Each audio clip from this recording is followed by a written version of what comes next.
just want to make sure I'm just making sure I capture this video, a little quick one, so we have this run out of here at all this consolidation. I'm sure we could do the math over here though, but then we switch it to the daily. So we see that throughout this whole journey, it was never turned bearish on the weekly. We respected this fair value gap, we wicked it right here, then we came wicked it right here, we came up, had a weekly open gap, weekly gap got filled, inverse the weekly gap, but we never really changed state bearish right here on the weekly. But that was, so we know that the change in state, but we never had a breaker structure. Alright, and what did it do? It took out some draws, it tagged some liquidity, I'm sure that we can find on the weekly, and it's probably going to be this as a Fibonacci flow from this consolidation mark right here. Also, when we saw this weekly close up like that on Thursday, when we should have seen how Friday was going to dip in and give us an entry price, but the fact that the weekly closed up, we can tell that that's more bearish momentum. We had a change of state on Thursday that this Friday dipped into for this weekly open gap, and the next week's run to this external liquidity draw right there. So then we come down to the daily. I made my fibs a lot skinnier. This is my new fib right here, you can barely see, but yeah,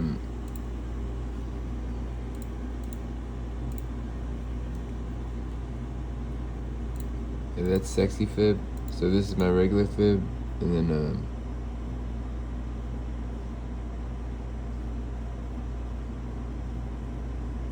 where's my other fib? Slim fib. Don't tell me my other fib. Swift, Slim Swift. Ooh boy, I almost didn't say sexy fib. I could have sworn I swear it's safe sexy fib. Safe as sexy fib. You've been doing this for a long time when you just start having fun with the fib. I made the fib lines a lot skinnier. This is just a sexy fib right here, you feel me? Little 3-tone.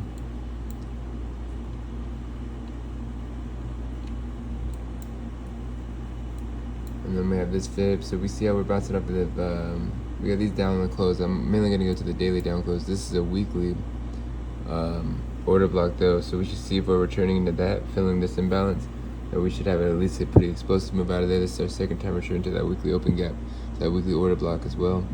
We're sweeping this daily low now that swept this original weekly order block that's now in this sexy fib order, sexy fib Fibonacci, but we can switch that to Slim Swift. See a little bit better. And then we have a change in state right here, so we were keeping bullish flow, but look, when we're sweeping these weekly lows, man, that's when you gotta know that we're doing some shit, yo. Like, come on now, and then come over to the daily, change of state right here. Oh shoot. Come over to the daily, pay attention now. Daily change of state and all that, just that close over that opening price, not a full breaker structure yet, until right here we had a full breaker structure, which gives more confirmation. We're probably going to go up even more, but that's already so close to the external range, I'd just take that. Anywho, we're just going over weekly daily order flow. I remember that day. Friday, July 26th, when I could have caught that long. Like crazy. Yeah, same thing as the weekly order block flow now. Daily order block flow, it fills this weekly open gap, bounces up that daily order block, goes up.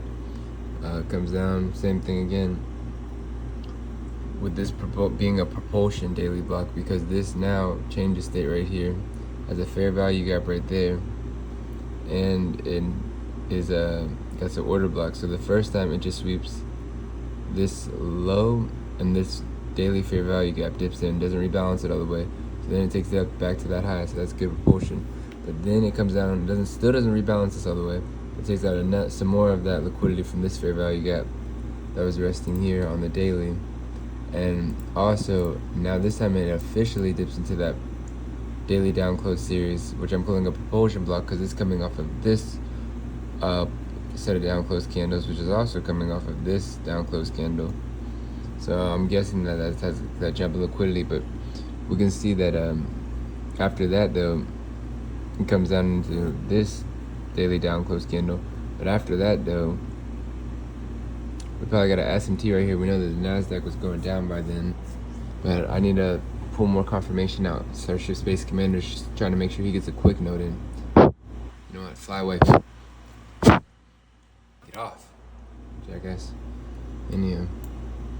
Yeah, we basically were bullish on the weekly, so all the longs would have been green as hell in here. We did break structured bearish, so we could have took some shorts in those 2 times. Like right here, we didn't really close under. We closed under a low of a white candle, yeah, but we never closed under this low, which makes me think. But that's a weekly open gap that we got to rebalance, and we still left that imbalance right there. So honestly, seeing that, I could take the sweep of this high if it has to move, boom, down yonder. Then I don't think we sweep another high. We inverse this fair value gap right here. We start going bullish. All right, swept lows, all this series I just was talking about. All right, just make sure we get quick notes in.